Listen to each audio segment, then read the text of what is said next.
Shoppers better took those risks. Cool, but on my fists we fire starters. One out of a million will reach those heights. I'll be to the field and then I won't see now. We're in the middle. Perez joining him. In it goes towards Olivier Giroud. The corner. Not about to strike. What a goal that was! It's out. Chilean takes. Oh!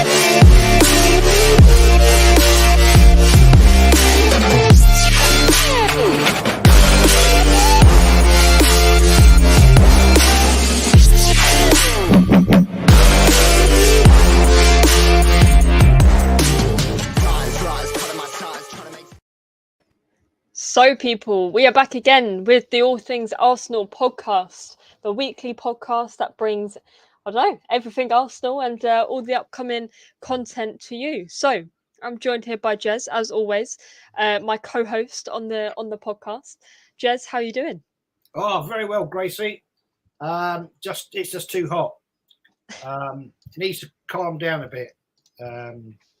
It's 34 here at the moment currently, and it's like just way too hot for me. So yeah, I'm looking forward to, I think Monday we've got rain.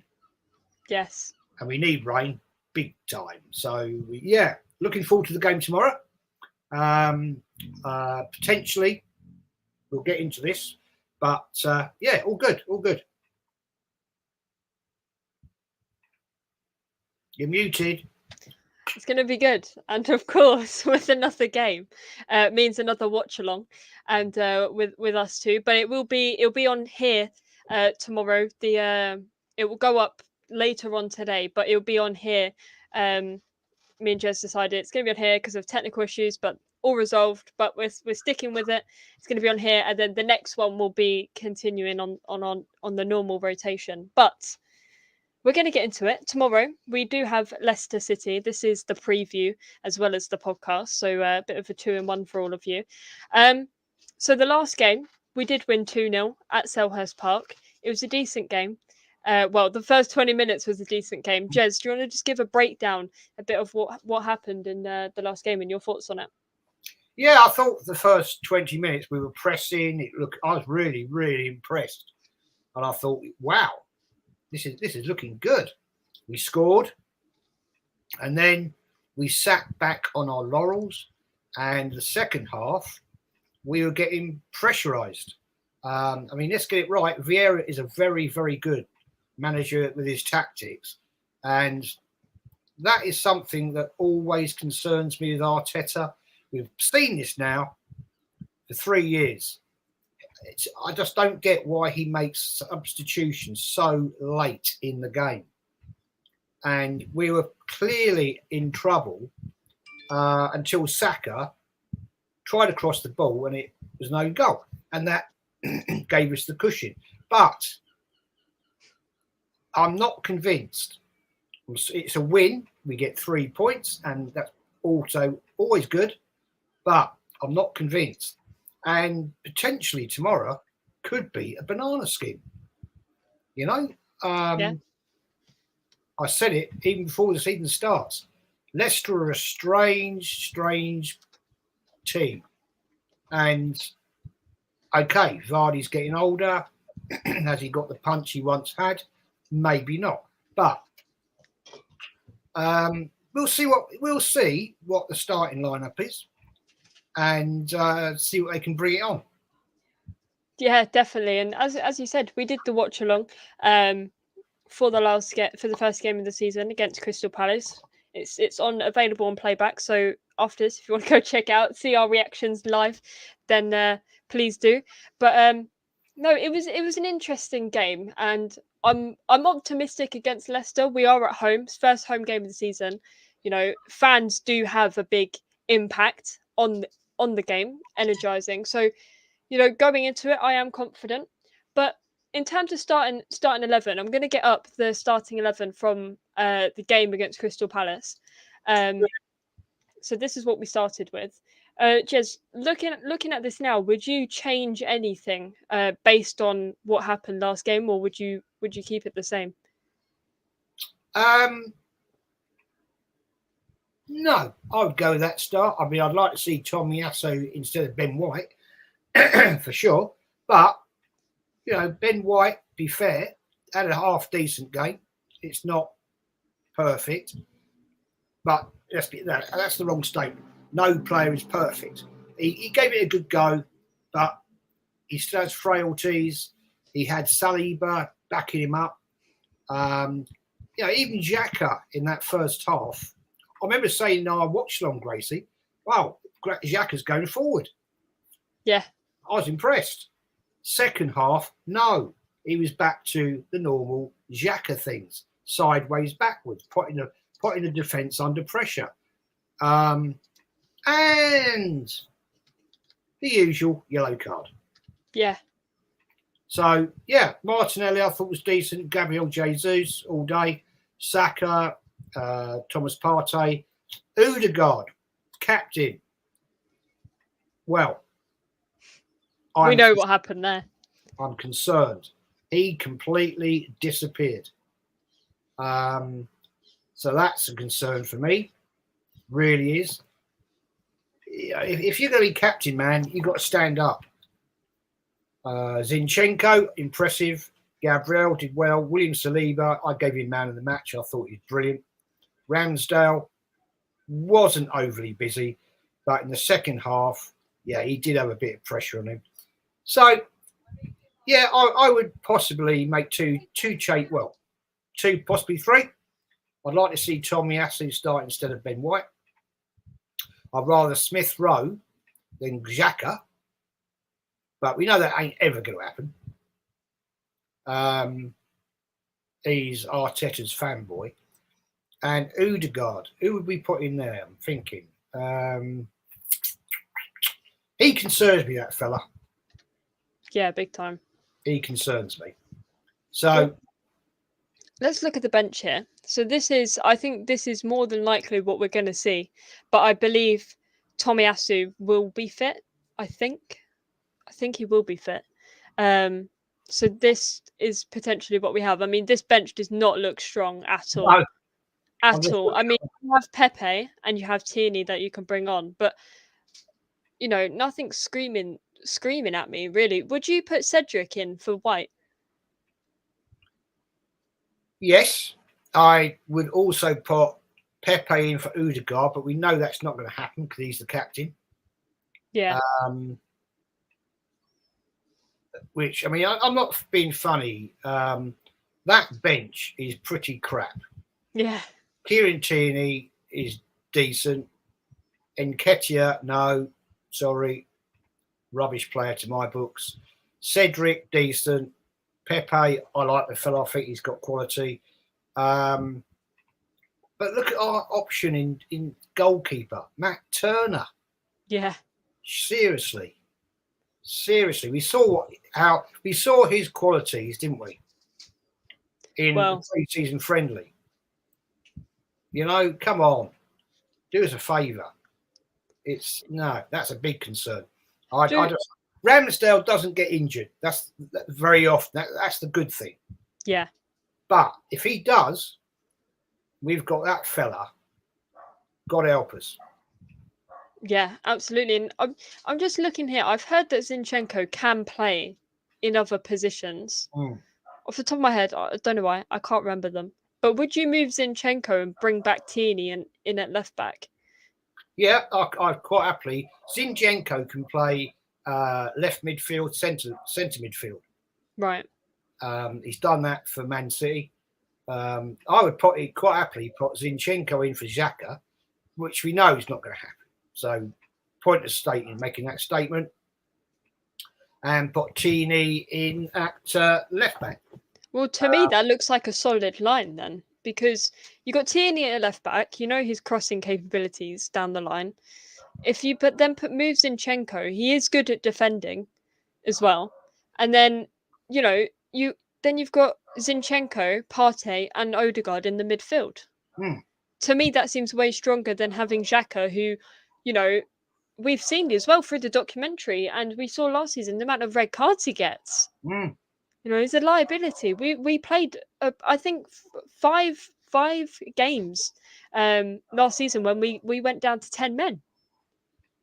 So, that looks like a stronger option, but we know what Arteta does. He doesn't drop Xhaka.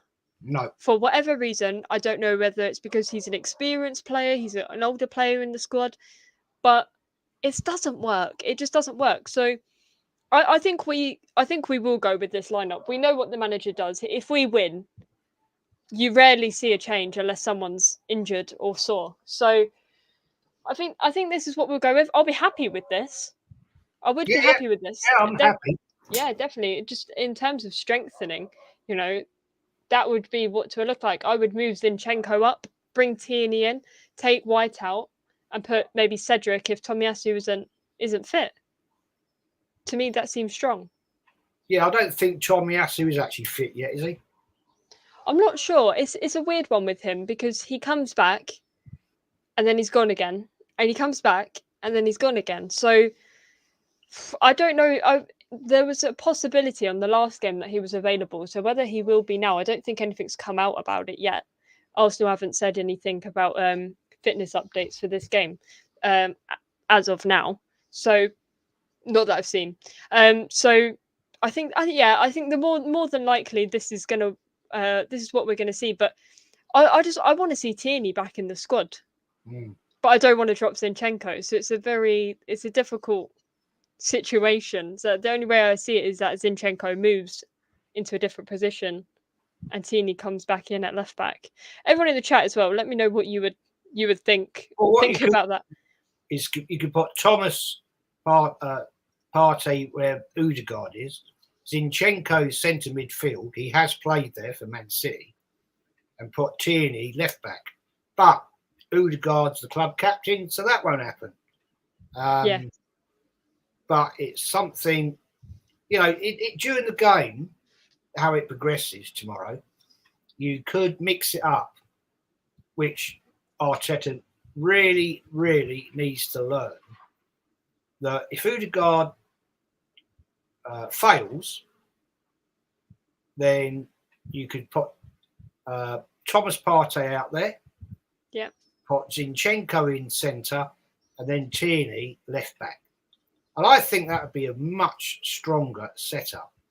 Odegaard and Gracie really worries me. I don't get all the gas about this guy. No. Like, he totally disappeared in that last game. Yeah, I mean, he had his wonder moments last season and some great passes, but for me, that's not enough.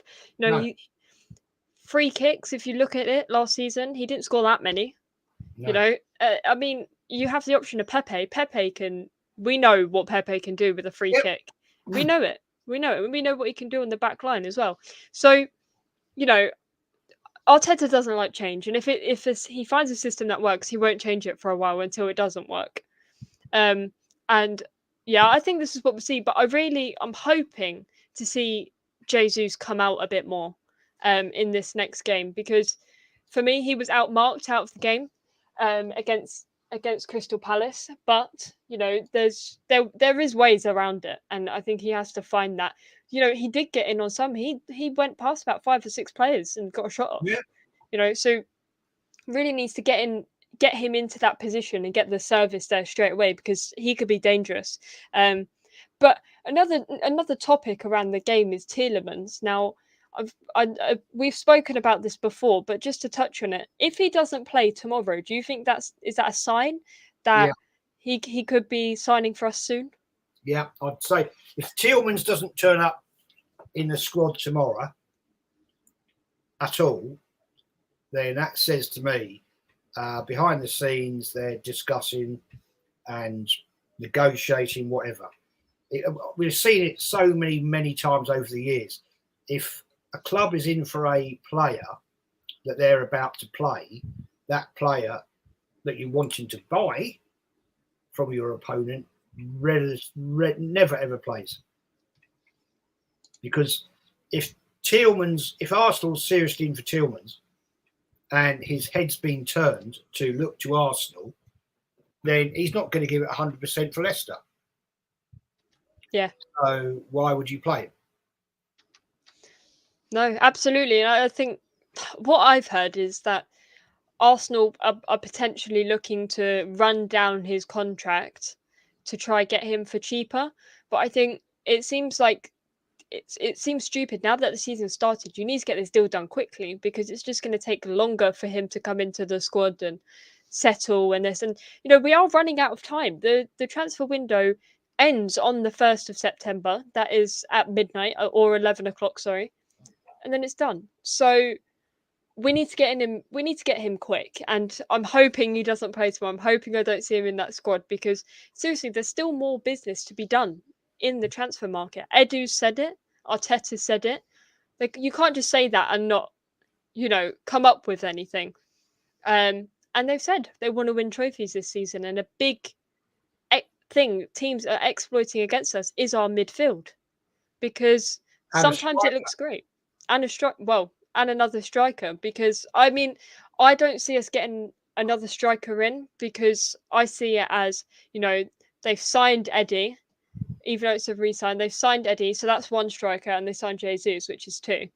So I think what we saw in the last game was Jesus coming off in Nketiah. I see that. I think he came off in Nketiah, or someone did. Yeah, I think we're going to see that rotation more often. I think that's just how it's going to work, unfortunately. Eddie has to step up to the plate if he's on as well, because we're relying on him. He's one of the two main strikers. He has to be scoring. He's got the number 14 as well. We can't forget that. He's got the number 14. That's not a shirt you can just mess about in. But Jez, the game tomorrow, Leicester at home. What are your score predictions? What are your score predictions for the game? I'm going positive Arsenal 2-0. I think they can do it, but as I said at the start of your show, Gracie, it's a potential banana skin. Let's not get overconfident in it. We've got to start fast, positive, like we did against Palace. We've got to get out the blocks quick. We've got to punish them, get an early goal, and not sit back. If we get a goal around 20 minutes, hopefully earlier than that, then we go again, and then we go again. Leicester City are there for the taking, but they are a funny team, and they could easily sneak a goal and then sit back. Yeah. If they do that, then Arsenal have got to go 101 miles an hour and punish them. And that is all going to be down to Arteta if that happens. But I'm going to go 2-0 positive. That Arsenal will come out the blocks fast, get a goal in the first 20, and then keep up the pressing and the pressure and make the right substitutions at around the 60-minute mark, 70-minute mark, not leaving it till 82 minutes. Yeah? Yeah. Get in there, be positive. If you make a change at 60 minutes, mix it up, change it around. Bring on Pepe for Odegaard if he's playing crap, he disappears. And bring on, let's say, take off Xhaka, put Zinchenko up there, left mid, and bring on Tierney. Yeah, no, absolutely. I couldn't agree more. And I think I originally was going for 3-2 Arsenal, but I think, looking at the squad a bit more in depth, and I think I did rewatch most of the game against Crystal Palace, and I think I'm going for a 3-1 Arsenal win at home. I was saying 3-2 originally, but I'm going 3-1. I think Jesus will score, maybe multiple even, and I'd like to see Martinelli on the score sheet as well. Towards, he got that red card last season, and it really, he changed after that. He really did. I wouldn't see him much, and he wasn't getting on the score sheet. He didn't have the best end to a season, I would say. He's capable of more. What are your thoughts on Martinelli? Did he fall off a bit last season? Do you think he needs to get back up there, especially being involved more in the lineup? Obviously, he did get the goal against Crystal Palace as a header, but I think I'd like to see him more, running into those positions, getting into the box, scoring, from not outside of the box, but building up from outside the box and getting in, if you know what I mean. Sorry, I tell you where I'd like him to play. I'd like him to be a front two with Jesus. A front two. Because let's pop them both up there, the centre forwards, and pressure the teams we play. Because he's got great speed. He's an awfully skillful young man. And with the class of Jesus and Martinelli playing one-on-one together, they're going to feed each other. Yeah. Yeah, I personally think Martinelli is good. He's very good out on the left. Don't get me wrong, but I'd much rather see him as a front two. Yeah. No, I see. Martinelli could play as a striker and he could play as a centre forward. He's a very gifted player, and when he's in front of goal, he should be scoring. I think getting him into that position as well, and his pace is unreal. He's so quick, but he's really technical on the ball. And no, definitely, I would see. I think that would be a good partnership, definitely. But looking forward into the next few games, also while we're talking about the podcast, let me just get them all up.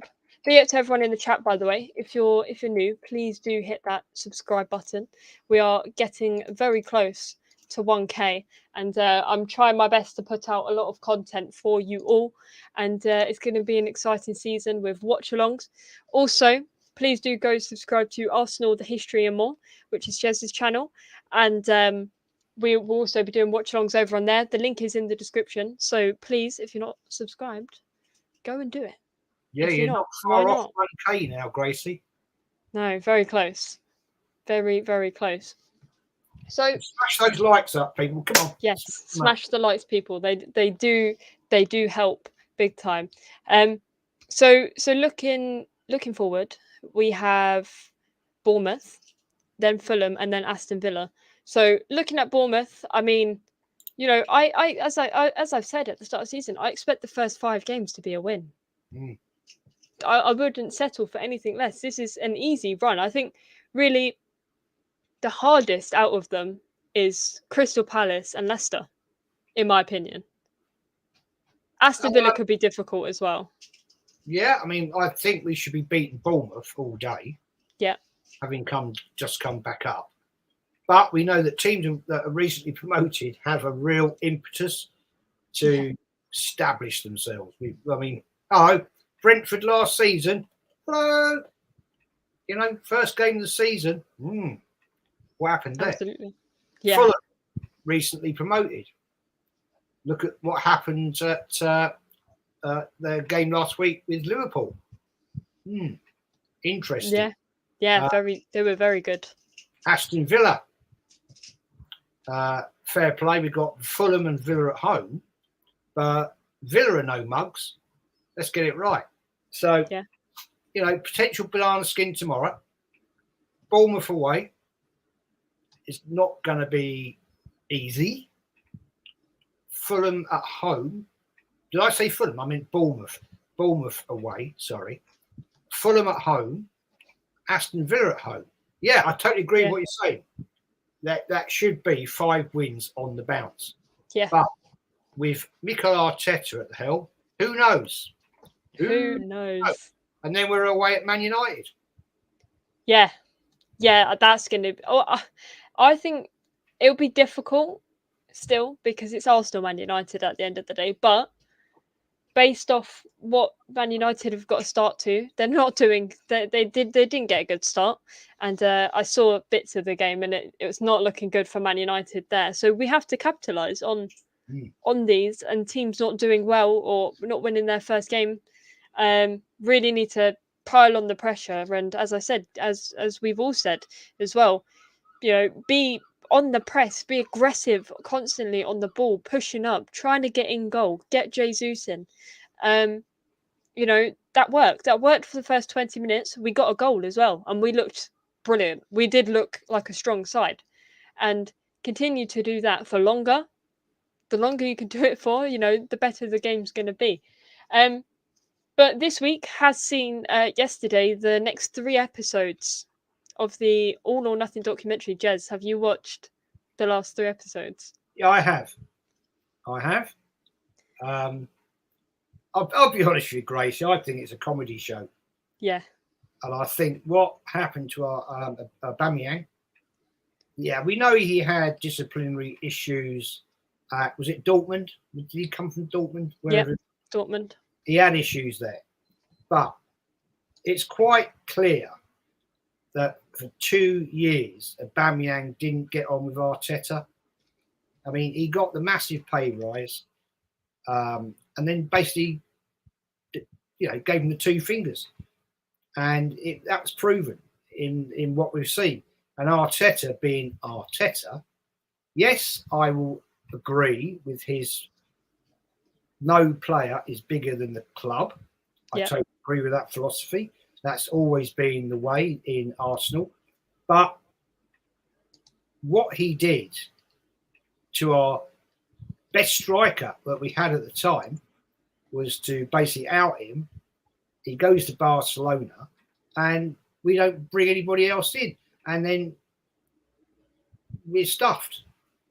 Lacazette had almost given up in his goal scoring abilities. So that is poor management from Arteta and Edu and Vinay and Garlic Head. They totally got that wrong. And I was having Gracie, I was having a discussion this afternoon with a few different fans down my local pub. 3 of the guys there are West Ham, and we were talking about the West Ham game this weekend. And a mate of mine there, and his wife is a Forest fan. He's West Ham. So I said, well, that's going to be an interesting household for that game. And we were talking about this, that, and the other, and going around. And we were making predictions of top 4 this season. And we all agreed Liverpool, Man City, Chelsea would be in it. And I said, if Arsenal doesn't get top 4, Arteta has to go. Yeah. If we don't get Champions League, he has to go. And they were saying, well, I don't think you will. Because their philosophy was Tottenham. Right. And I can't disagree with it. I can't. So the point I'm trying to make is Arteta, after that documentary, what he's been talking about, blah, blah, blah. Edu's made the statement, we have to win trophies. Well, that's a massive statement.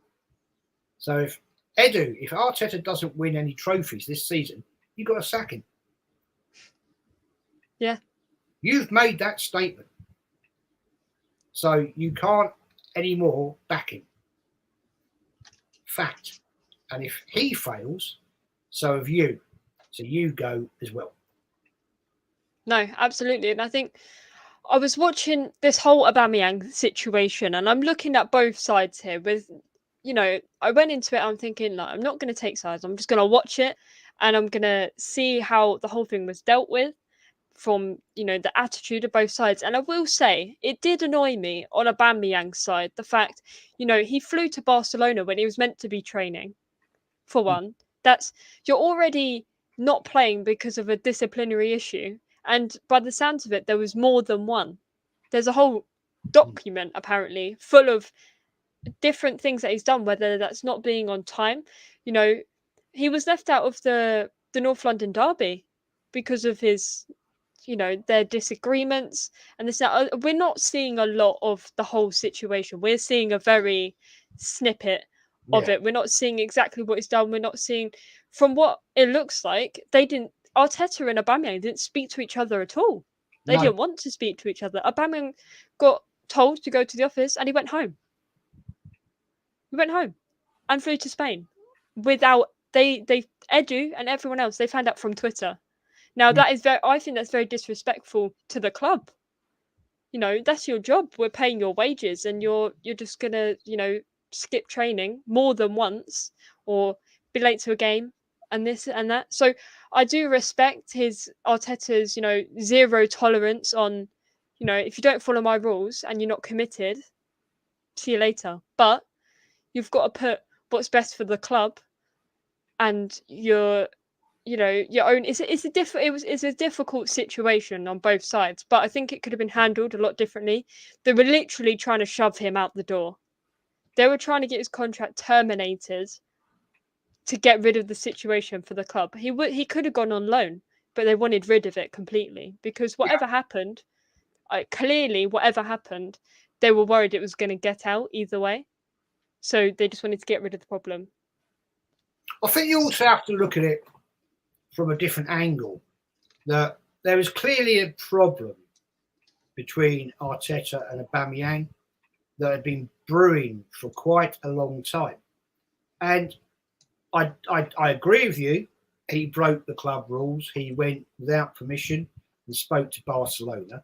But I also think that's possibly to do with his agents. Yeah. And I look upon it in another way, in fact, that, well, what would I do if I was in that position?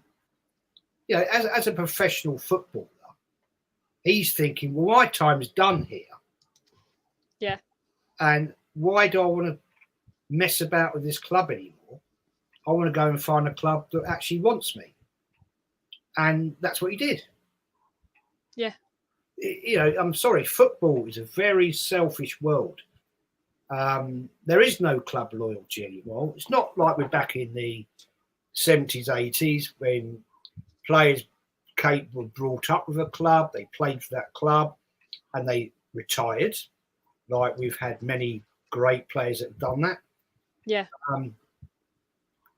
But you also have to respect the player in him thinking, well, if Arteta doesn't want me, why do I want to be it?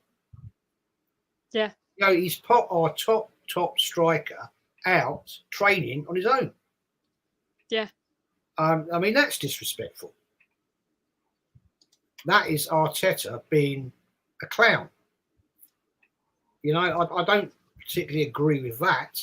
Yes, we know Aubameyang always had disciplinary problems. So you could say Aubameyang's arrogant. He probably is. He probably has the right to be arrogant with the quality of footballer he is. And Arteta is arrogant. So we've got two clash of heads going on here. And at the end of the day, only one's going to win. And that's Arteta. Yeah. So, I agree. And the thing is, it's a professional game and you can't isolate a player. It's not like he's killed somebody. It's not like he's in a prison. You can't just go like, no, I don't want you anywhere near the squad because you have a zero tolerance and this and that. It doesn't. If you let him into train, it doesn't mean it's not an infection. It's not going to spread and everyone's going to turn up late to training. I get what he was trying to do, but he did it wrong. He was trying to, prove a point, I think, to the other players as well. So you do this, and you're gone, and you're not involved, and this, that. That's not the way to do it. Even the players said, they miss Oba. He brings the morale. He was their captain. He brings something to the squad, captain or not. He brought something to them, and it was the whole downfall. I mean, we're going to move on because, Aubameyang isn't part of the club anymore because of the whole saga. But I think it was a shame to let a player go after he did score 92 goals for Arsenal. 92 goals for Arsenal when he was made to look like a fool. Remember, Gracie, he did it with Ozil. Now, I'm sorry, I'm glad Ozil went because that guy was absolute pony. Yeah. In his latter seasons, and he was just here for the bucks. I totally supported that move, but we'll see what happens in the future. But North Side's in the chat, LDN. Nice to see you, buddy. Well done. Nice to see you, man. And let's get Gracie-Mae up to 1,000 subs. Come on, let's get her up there. And we'll I think more will come out of this. Yeah, definitely. No more than that. Definitely. We're going to get into some comments before we wrap up in the next 5 minutes. So it's a bit of a shorter one today. The weather is hot, and it is quite hard to sit here under hot lights and with hot fans blowing on my face. But we'll be back again tomorrow for the watch along, Jez. We will be starting at 10 to 3. So make sure you guys are ready with the game on.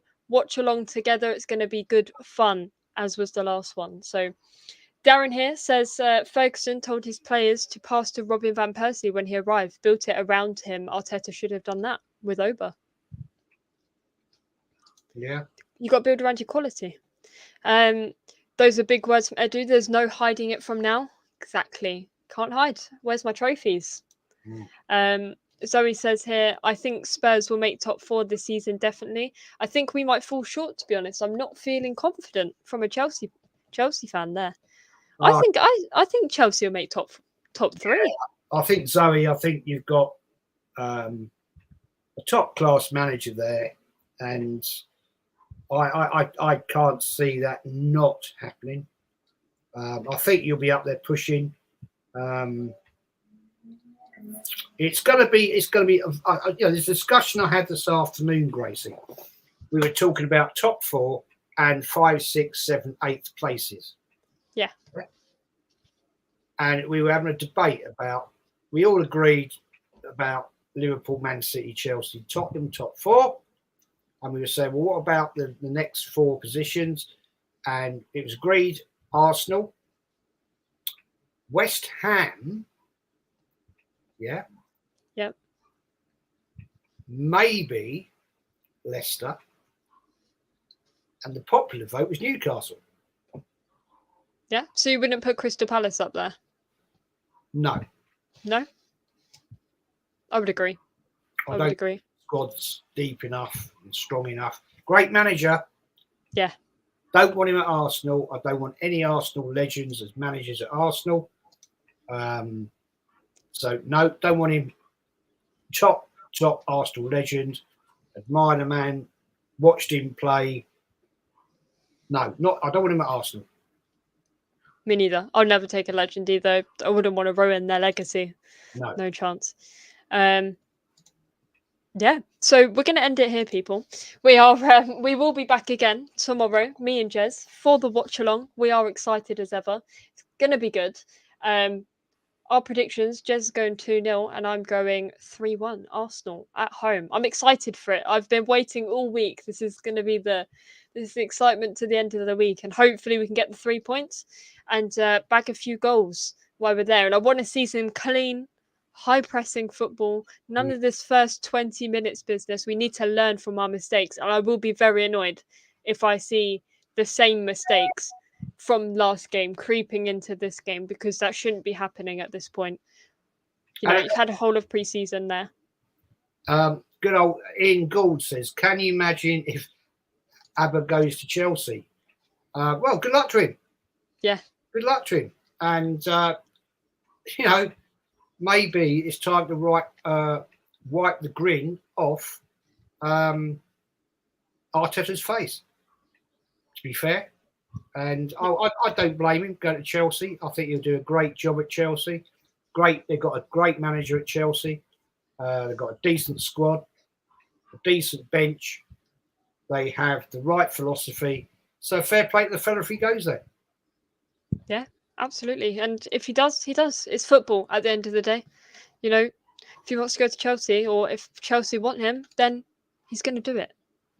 We can't hold him because he's an Arsenal. Oh, because you're an Arsenal player, you can't go play for these teams. No, that's not modern football anymore. As you said, Jez, there's no loyalty towards clubs anymore. It's just not how it works. But people, stay safe in the heat. We will be back again tomorrow. So we'll see you there. And Arteta out. Arteta out, UP. Shoppers better took those risks. Cool, but on my fist we fire starters. One out of a million will reach those heights. Always to the field and then I won't see now. We're in the middle. Perez joining him. In it goes towards Olivier Giroud. The corner. Not about a strike. What a goal that was. It's out. Chilean takes. Oh!